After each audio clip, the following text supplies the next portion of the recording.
Hey guys, gimo mini manang og prank para ka mama. Among regalo sa iya ugma sa birthday.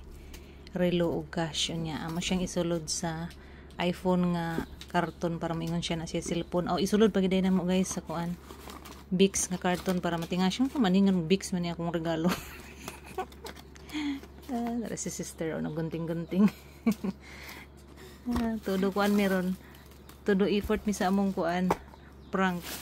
Gunting-gun na tabunan naman siya guys para ugma pagkuanan abli niya na may regalo. Wow, iPhone. Pag abli day to iPhone. Ay, amo ning plano duha para kuan ba nami katawan-an nung. Ay nako. Yang final guys. Tapos na mi ugunting. So i-cover na namo ang taklob sa iPhone. Tarong agad sis.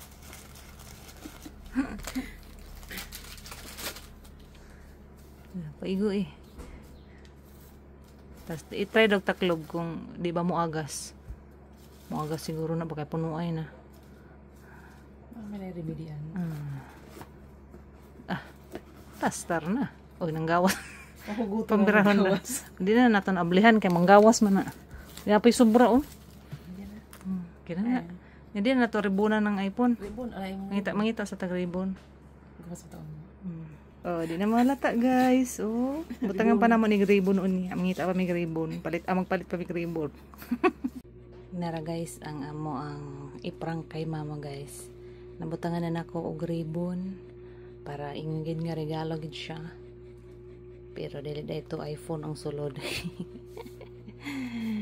Abangan na to guys ang iyang reaction pagdawat aning iyahang prank nga cellphone. Nagabli na siya sa iyang ano, regalo. Wow!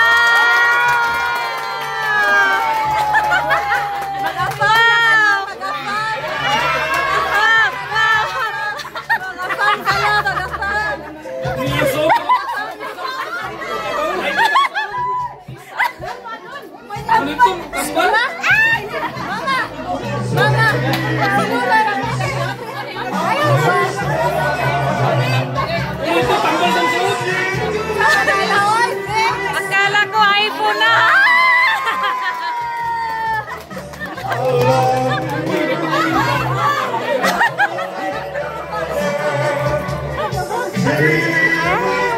It's a prank.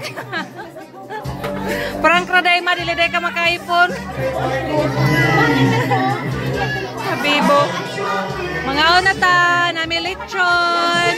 Oh, maraming pagkain. Ora to siya guys, ang among prank kay mama.